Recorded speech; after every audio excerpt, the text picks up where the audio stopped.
চট্টগ্রাম বিশ্ববিদ্যালয় কেন্দ্রীয় ছাত্র সংসদ তথা চাকসু নির্বাচনে হল সংসদে বিজয়ী হয়েছেন ঢাকা বিশ্ববিদ্যালয় কেন্দ্রীয় ছাত্র সংসদ তথা ডাকসু ভিপি সাদিক কায়েমের ছোট ভাই আবু আয়াজ। সোহরাওয়ার্দী হল ছাত্র সংসদের কার্যনির্বাহী সদস্য পদে তিনি বিজয়ী হয়েছেন। আবু আয়াজ চট্টগ্রাম বিশ্ববিদ্যালয়ের আরবি বিভাগের দ্বিতীয় বর্ষের ছাত্র। তিনি বিশ্ববিদ্যালয়ে সোহরাওয়ার্দী হলের আবাসিক শিক্ষার্থী এবং একই হলের ছাত্র শিবিরের প্রকাশনা সম্পাদকের দায়িত্ব পালন করছেন। ডাকসুর ভিপি নির্বাচিত হওয়া সাদিক কায়েমের পরিবার বসবাস করছে খাগড়াছড়ি সদর উপজেলার নয়নপুর গ্রামে। তার বাবা চট্টগ্রামের সাতকানিয়া উপজেলার বাসিন্দা ছিলেন। পেশায় কাপড়ের ব্যবসায়ী বাবার ব্যবসার সূত্রে প্রায় ৪০ বছর আগে খাগড়াছড়িতে স্থায়ী হয় সাদিক কায়েমের পরিবার। আবু আয়াজ সাদিক কায়েমের একমাত্র ছোট ভাই। এছাড়া তাদের আরও ৩ বোন রয়েছে।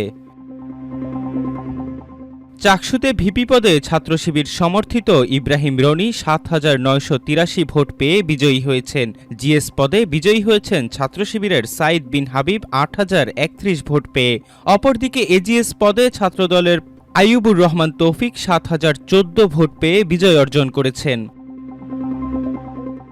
ছাত্র শিবির সমর্থিত প্যানেলের অন্যান্য বিজয়ীরা হলেন ক্রীড়া সম্পাদক পদে মোহাম্মদ শাওন, খেলাধুলা সাহিত্য সংস্কৃতি ও প্রকাশনা সম্পাদক পদে হারেজুল ইসলাম, সহ সাহিত্য সংস্কৃতি ও প্রকাশনা সম্পাদক পদে জিহাদ হোসাইন, দপ্তর সম্পাদক পদে আব্দুল্লাহ আল নোমান, সহ দপ্তর সম্পাদক পদে জান্নাতুল আদর নুসরাত, ছাত্রী কল্যাণ বিষয়ক সম্পাদক পদে নাহিমা আক্তার দীপা, সহ ছাত্রী কল্যাণ বিষয়ক সম্পাদক পদে জান্নাতুল ফেরদৌস রিতা, বিজ্ঞান ও তথ্য প্রযুক্তি বিষয়ক সম্পাদক পদে মাহবুবুর রহমান, গবেষণা ও উদ্ভাবন বিষয়ক সম্পাদক পদে তানভীর আঞ্জুম শোভন, সমাজসেবা ও পরিবেশ বিষয়ক সম্পাদক পদে তাহসিনা রহমান, স্বাস্থ্য বিষয়ক সম্পাদক পদে আফনান হাসান ইমরান, মুক্তিযুদ্ধ ও গণতান্ত্রিক আন্দোলন বিষয়ক সম্পাদক পদে মোনাইম শরীফ, ক্যারিয়ার ডেভেলপমেন্ট ও আন্তর্জাতিক বিষয়ক সম্পাদক পদে মেহেদী হাসান সোহান, যোগাযোগ ও আবাসন বিষয়ক সম্পাদক পদে মোহাম্মদ ইসহাক ভুইয়া, সহ যোগাযোগ ও আবাসন বিষয়ক সম্পাদক পদে ওবায়দুল সালমান, আইন ও মানবাধিকার বিষয়ক সম্পাদক পদে ফজলে রাব্বি তৌহিদ ও পাঠাগার ও ক্যাফেটেরিয়া সম্পাদক পদে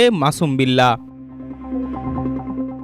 এছাড়া নির্বাহী সদস্যের ৫টি পদের সবকটি জিতে নিয়েছে ছাত্র শিবির সমর্থিত প্যানেলের প্রার্থীরা। বিজয়ীরা হলেন আকাশ দাস, আদনান শরীফ, জান্নাতুল ফেরদাউস সঞ্জিদা, সোহানুর রহমান ও সালমান ফার্সি। ছাত্র শিবির সমর্থিত প্যানেলের বাইরে সহ খেলাধুলা ও ক্রীড়া সম্পাদক পদে জয় পেয়েছেন তামান্না মাহবুব প্রীতি।